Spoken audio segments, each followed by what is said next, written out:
नवरात्रि से पहले घर से 3 चीजें हटा दे।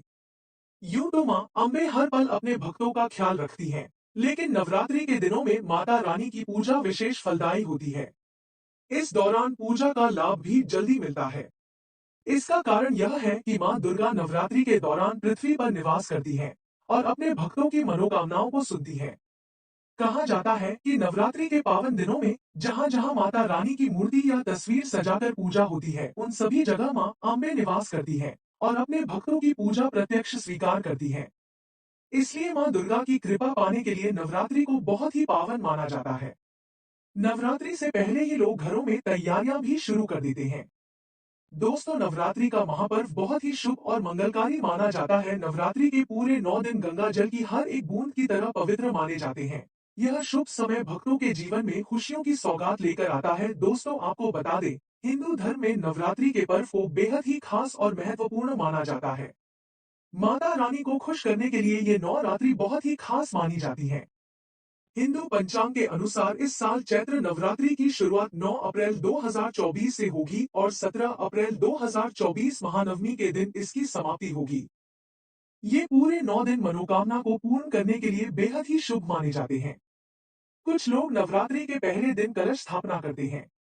आपको बता दें कि नवरात्रि से पहले ये खास काम आपको अवश्य करने चाहिए। साल 2024 में इस साल मां दुर्गा हाथी पर नहीं, बल्कि घोड़े पर सवार होकर पृथ्वी लोक में पधारे। शास्त्रों में वर्णित है कि तथा मान्यताओं के अनुसार अगर चैत्र नवरात्रि पर यदि माता दुर्गा का आगमन उनके वाहन सिंह पर नहीं, बल्कि घोड़े पर होगा, तो मान्यता है कि माता दुर्गा का घोड़े पर सवार होकर आना शुभ नहीं माना जाता। इस देश में और राजनीतिक क्षेत्र में उथल पुथल हो सकती है। दोस्तों, इस बार नवरात्रि पूरे 9 दिनों तक मनाई जाएगी, ना एक भी दिन कम नाच यादा पूरे 9 दिनों तक मनाई जाएगी। माँ शेरों बाली की विशेष रूप से पूजा अर्चना की जाएगी। जो व्यक्ति नवरात्र आने से पहले घर से यह चीजें हटा देता है, तो उसके घर में माँ वैष्णव का होगा आगमन, माता लक्ष्मी का होगा वास। माँ शेरों वाली आपकी झोली खुशियों से भर देंगी। इसीलिए नवरात्र आने से पहले घर से यह चीजें फौरन हटा दे। दोस्तों, आज हम कुछ ऐसे ही गलतियों के बारे में जानेंगे जो अगर आपके घर में भी होती है, तो माता लक्ष्मी कभी नहीं करती।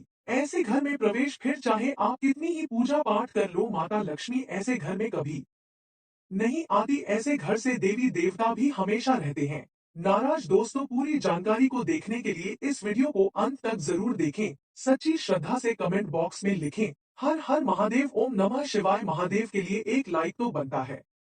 एक नवरात्रि के पहले ही मंदिर की अच्छी तरह से साफ सफाई कर ले। मंदिर के अंदर अगर पुरानी मालाएं हैं, टूटी फूटी मूर्तियां हैं, उसके साथ ही खाली माचिस के डिब्बे रखे हुए हैं, तो उन्हें बाहर फेंक दे तथा टूटी मूर्ति को किसी नदी में प्रवाहित कर दे। घर में छोटे बच्चों को नवरात्रि का व्रत नहीं रखना चाहिए। इससे उनकी जान को खतरा हो सकता है, क्योंकि इस व्रत में शरीर को अधिक शक्ति की जरूरत होती है। माता शेरोवाली की तस्वीर अगर कांच के फ्रेम की है और वह कांच हल्की सी भी अगर टूटी हुई हो, तो ऐसी कांच को बदलवा ले या ऐसी तस्वीर को जल में विसर्जित कर दें। टूटी मूर्ति की पूजा करने से, टूटी तस्वीर की पूजा करने से आपकी श्रद्धा, भक्ति, व्रत आदि सब टूट जाता है, आपका व्रत खंडित हो जाता है। दोस्तों, नवरात्रि के 9 दिन बहुत ही पवित्र होते हैं। नवरात्रि के इन 9 दिनों में आचार विचार और घर को साफ सुथरा और पवित्र रखना अति आवश्यक है। इसीलिए नवरात्रि के 9 दिनों में ब्रह्मचार्य का पालन किया जाता है। अगर आपके घर में घिसी पिटी या बिना पहनी हुई चप्पलें हैं, तो उन्हें घर में रखने की बजाय फेंक दें।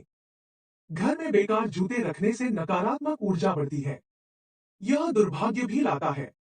यदि आपके अप्रयुक्त जूते अच्छी स्थिति में हैं, तो आप उन्हें दान कर सकते हैं।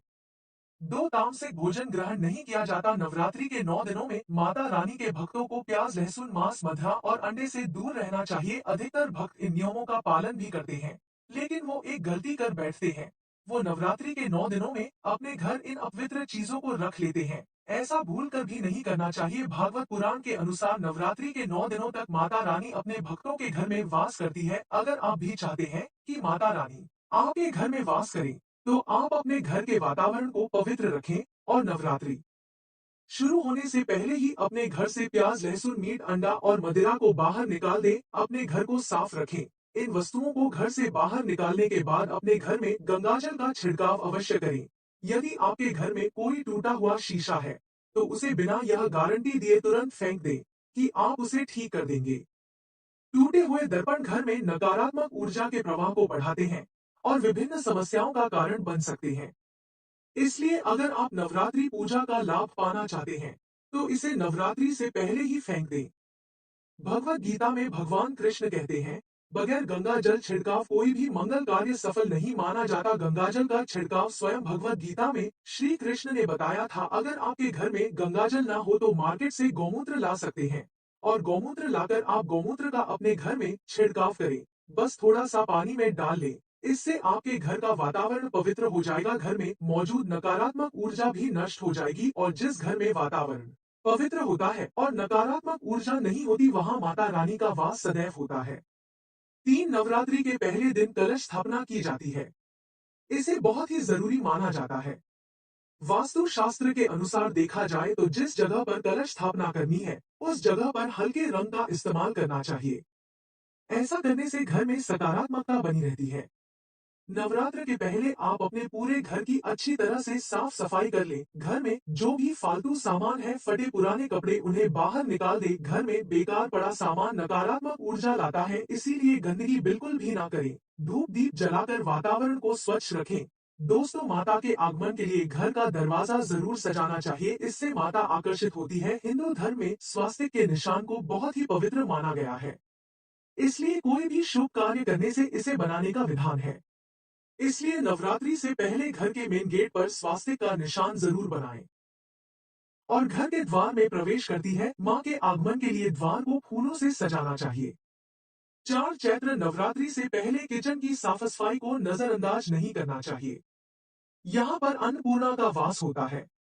नवरात्रों से पहले ही रसोई से लहसुन और प्याज जैसी तामसिक चीजों को हटा देना चाहिए, नहीं इन दिनों में इनका सेवन करना चाहिए। दोस्तों, अगर आपके घर में देवी देवताओं की खंडित मूर्तियां या फटा हुआ चित्र अगर हो तो उसे किसी पवित्र नदी में विसर्जित कर दें, क्योंकि ऐसी मूर्तियां और चित्र दुर्भाग्य लाती हैं। देवी देवताओं की खंडित मूर्ति की पूजन ना करें और ना ही उन्हें घर में रखें, क्योंकि उन्हें घर में रखना बुरा माना जाता है। दोस्तों, वहीं अधिकतर लोग अपनी छत पर या अपने घर के मुख्य दरवाजे के आसपास कबाड़ इकट्ठा कर देते हैं। ऐसा करना अशुभ माना जाता है। अगर आपने भी अपने घर में घर के मुख्य दरवाजे पर या छत पर या फिर खासकर घर के उत्तर दिशा में कबाड़ इकट्ठा कर दिया है, तो नवरात्रि शुरू होने से पहले उस कबाड़ को घर से अवश्य ही निकाल दे।